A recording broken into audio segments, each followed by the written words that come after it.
Israel being Israel, for the Israelite brotherhood, for the Israelite brotherhood, for the Israelite brotherhood. All right, Hebrews, this what I want to show, that if your history don't line up with this, if your history ain't lining up with this history in the Tanakh, then you not showing that we Hebrews, because it's only one way to show that we are Hebrew Israelites, and that's to show from the history from the Tanakh. And if you can't show the history from Tanakh showing that we the Hebrews, then you are using Jewish history. See what I'm saying? Then you're gonna be using Jewish history. Okay, some of the Hebrews think that we got into captivity all kind of ways. Some Hebrews think that our captivity started from the Assyrian times. You know what I'm saying? And that's false history. You know what I'm saying? Because the people that was taken to Assyria came home. Those three tribes, Reuben, Gad, and Manasseh, or how many of the Hebrews was taken to Assyria, is called the Satai history of Egypt, when the Assyrians placed the Necho land on the throne of Egypt. You know, those like some West Africans. You know, Necho killed King Josiah. But this is what I want to show. All right, from the time of us Hebrews going into Africa, in the book of Jeremiah to the book of Malachi, is 168 years passed by. You know, from us going into Africa in the book of Jeremiah, from saying that we're going to worship the Queen of Heaven and worship the African Egyptian religions. Well, we was chased off the land during the Babylonian captivity, and we went into Egypt, Africa, Sahara, with the mindset that we was gonna live there, and we abandoned covenant history. We abandoned our culture, our history, everything. We abandoned it. Okay, going into Africa in the book of Jeremiah, 588 BC, to the book of Malachi, 420 BC, is 168 years that the Queen of Heaven worshipers would have been in Africa. Okay, the Queen of Heaven worshipers are the Hebrews in the book of Jeremiah that caused the Babylonian captivity, because from the time of King Josiah is going to be a king from prophecy. All right, King Josiah was told in 621 that we would get all the curses. See, King Josiah cleaned the land up from the Egyptian worship. You know, we was on Egyptian worship from Jeroboam days, and I think like 285 years, you know, from 931 BC to about 621 BC. Well, no, King Josiah was born around about 638 or 634 BC, somewhere along them times. Well, he cleaned the Egyptian religion up in around about 621 BC. The Egyptians killed him, and we went back to Egyptian worship. All right, go to Second Chronicles 30, and a lot of Hebrews should, you know, read the history and get an understanding of the dates and the timeline. It will help. I promise you it'll help. All right. If you read Second Chronicles 34, you will see that King Josiah started to clean land up. They found the book. He sent the priests to Jerusalem to this prophetess who told us that we would get all the curses. You know, I'm gonna just read the last part. So, you know, all right, you know, they found the book, and King Josiah said, "Go inquire for me and for them that are left in Israel and in Judah concerning the words of the book that is found, for great is the wrath of the Elohim that is poured out upon us, because our fathers have not kept the word of the Elohim to do after all that is written in the book." And Halakah and they that the king appointed went to Huldah, the prophetess, the wife of Shallum, the son of Tikvath, the son of Hezrah, keeper of the wardrobe. Now she dwelleth in Jerusalem in the college. And they spoke to her to that effect. And she answered them, Thus said the Elohim Yah of Israel, Tell ye the man that sent you to me, Thus said the Elohim, Behold, I will bring evil upon this place, and upon the inhabitants thereof, even all the curses that are written in the book, which they have read before the king of Judah. See, King Josiah cleaned the land up. After that, went and got rid of all the Egyptian worship. Okay, the Egyptians killed him around 588 BC. 33 years later, after King Josiah was killed, we went into Africa to worship the Egyptian religion. You know, because the Egyptians put his son on the throne that was weak, and we went back to Egyptian worship. And from there, we went into Africa in the book of Jeremiah. You know, you go to Jeremiah 44. Jeremiah chapter 44. Jeremiah chapter 44. And this is a mindset right here, Hebrews. Now, if you ain't showing that your history line up with this, and if you ain't showing that we the Hebrews by this formula, then your history off. You know, because we didn't go into Africa in 70 AD and after the Greek times, and you know, because a lot of Hebrews be pushing Jewish history and don't know that if it's not this history right here showing the Queen of Heaven worshipers, then you're going to be pushing Jewish history. Okay. The book of Jeremiah, chapter 44.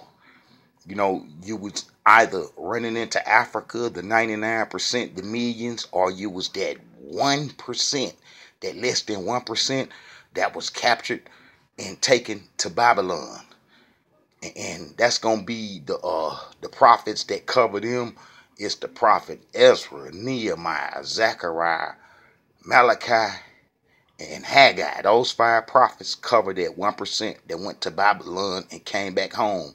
We have their history, and their history showed that the Queen of Heaven worshipers that went into Africa in the book of Jeremiah in 588 BC didn't come back home to be reunited with them. See, when we went into Africa to worship the Egyptian religion, it was a mindset, and we didn't come from that mindset, you know. And when we went into Africa and started doing the Egyptian culture and totally abandoned our heritage, then that was a done thing. We didn't never recover from that, and we didn't never come back up out of Africa to be reunited with the exiles that was freed by the Persians that destroyed the Babylonians in 538 BC. You see what I'm saying? So we didn't come back up out of Africa in 420 BC when the book of Malachi, when the book of Malachi was wrote. That was like 168 years we would have had been in Africa, and we could have easily come back up out of Africa and been reunited with the exiles that come back from Babylon, but that didn't happen because we had a mindset to worship the Egyptian religion. We totally abandoned our heritage. And if you go to Jeremiah 44, where the book of Jeremiah tell you the whole history, it's our last act on the promised land. All right. All right. The word that came to Jeremiah concerning all the Judeans which dwell in the land of Egypt, which dwell in Midigo and Tapanhes and North and in the country of Petro, saying, This said the Elohim of hosts, the Yah of Israel, ye have seen all the evil that I have brought upon Jerusalem and upon all the cities of Judah, and behold, this day they are a desolation, and no man dwelleth therein. Now that's saying that no Hebrews was in the land. You know, you was either in Africa, Sahara, Egypt, or you was taken and on your way to Babylon. You know, the book of Jeremiah kind of records the Babylonian captivity, when it started, and the things that we did that led up to it. We did a lot of stuff, and I can't cover all that history, but this is how you prove that we the Hebrews, because those Hebrews in the book of Jeremiah that went into Africa to worship the Queen of Heaven, they never returned to be reunited with the exiles that come back from Babylon. And this is the mindset that we had. If you go to Jeremiah chapter 44, verse 15, 16, 17, and 18, you will see that that was a mindset. That was a mindset. And we never came from that mindset. Remember that prophetess, that Hebrew sister in Jerusalem told King Josiah that we would get all the curses in the book. Okay, this is what brought all the curses down on us. And this is the only way you can prove that you a Hebrew Israelite, if you say that you are the Queen of Heaven worshipers. You see what I'm saying? We are the Queen of Heaven worshipers that went into Africa to worship the Queen of Heaven. You see what I'm saying? That was the whole Hebrew nation. Okay, go to Jeremiah chapter 44, and we'll start at verse 15. Then all the men which knew that their wives had burnt incense unto other gods, and all the women that stood by, a great multitude, even all the people that dwelled in the land of Egypt and Pathros, answered Jeremiah, saying, As for the word that thou hast spoken to us in the name of the Elohim, we will not hearken unto thee. Now, we said that we wasn't going to listen to what he said that the Creator said. See, if you read the history and, a few pages over, we had sent the prophet Jeremiah to go ask the Creator. He caught up with us when we ran into Egypt, when the Babylonians chased us off the land. They burnt the whole kingdom up. They burnt the whole town down and chased us off the land. And we went into Egypt, and prophet Jeremiah caught up with us, and we asked him to go to the Elohim to see what we should do. And he did that, and he come back, and he said that we should stay in the promised land and don't be afraid of the Chaldeans. And we said that, that that's a lie, and the Creator didn't say that, and that we ain't gonna listen to nothing he say. And we went into Africa, and we never returned. We never returned. We never returned home. All right. We said, As for the word that thou hast spoken to us in the name of the Elohim, we will not hearken unto thee, but we will certainly do so whatever thing goeth forth out of our own mouth, to burn incense unto the Queen of Heaven, and to pour out drink offerings unto her, as we have done, we and our fathers, our kings, our princes, in the cities of Judah and in the streets of Jerusalem. For then had we plenty of food, and were well, and saw no evil. But since we left off to burn incense to the Queen of Heaven, and to pour out drink offerings unto her, we have wanted all things, and have been consumed by the sword and by famine.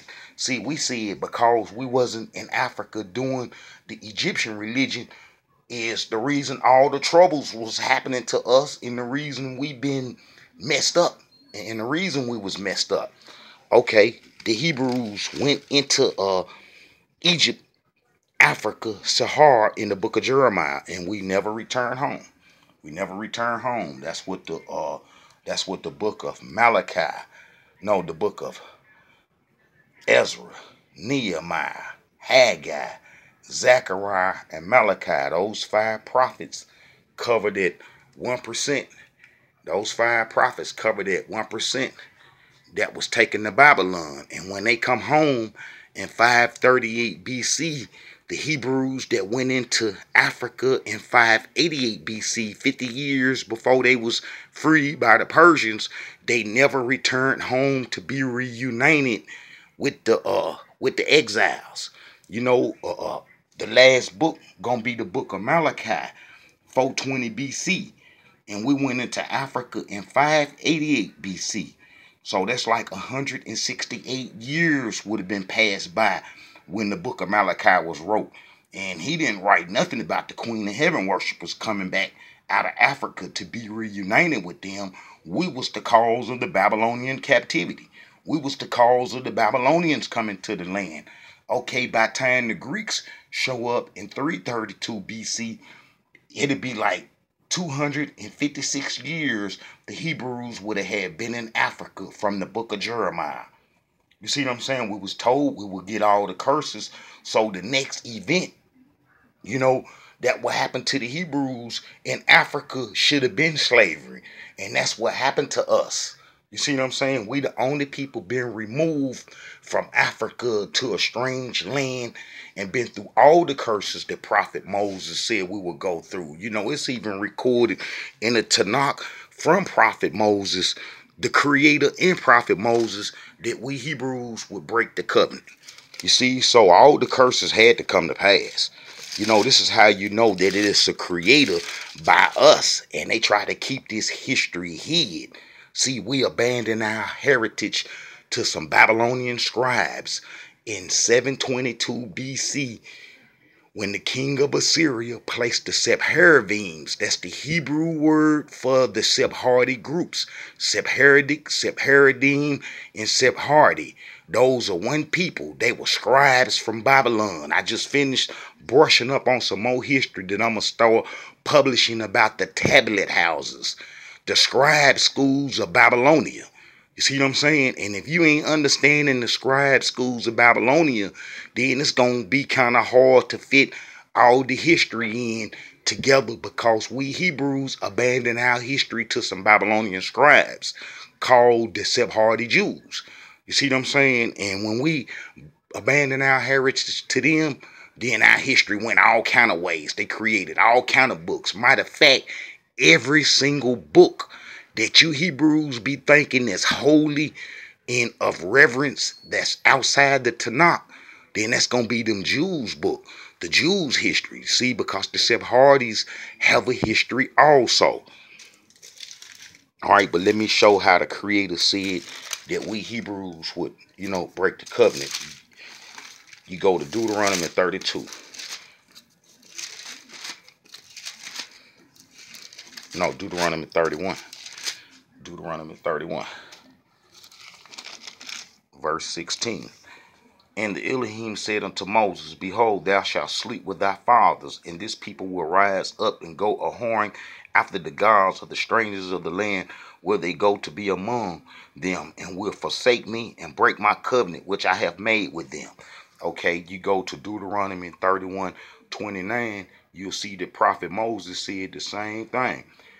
For I know that after my death ye will utterly corrupt yourselves, and turn aside from the way which I have commanded you, and evil will befall you in the latter days, because ye will do evil in the sight of the Elohim to provoke him to anger through the works of your hand. Okay, we did that when we went into Egypt to worship the Queen of Heaven. You know, I have some videos showing how the Egyptians slick tricked us during Joseph days, during our journey in Egypt.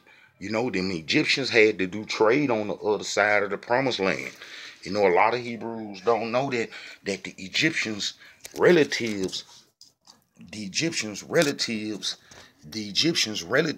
was in Mesopotamia, and us having that covenant in the promised land kind of stopped Egypt from just going freely across and connecting with their people to do trade and stuff. So the Pharaoh gave Joseph Asenath, the priest of own daughter, and from the priest of own daughter come Manasseh and Ephraim. The tribe of Ephraim did that golden calf.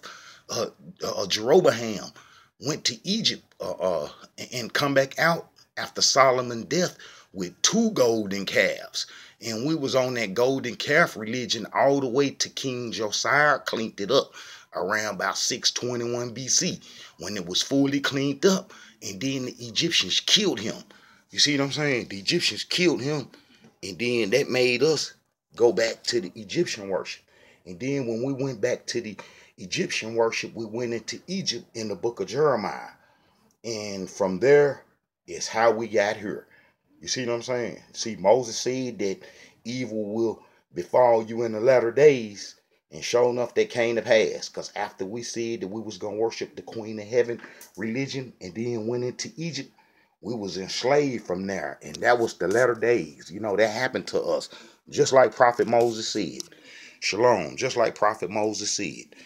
Okay, this is the only way that you can prove that you a Hebrew Israelite is by using Tanakh history in the book of Jeremiah. If you coming off any other history besides that, then it's not going to add up.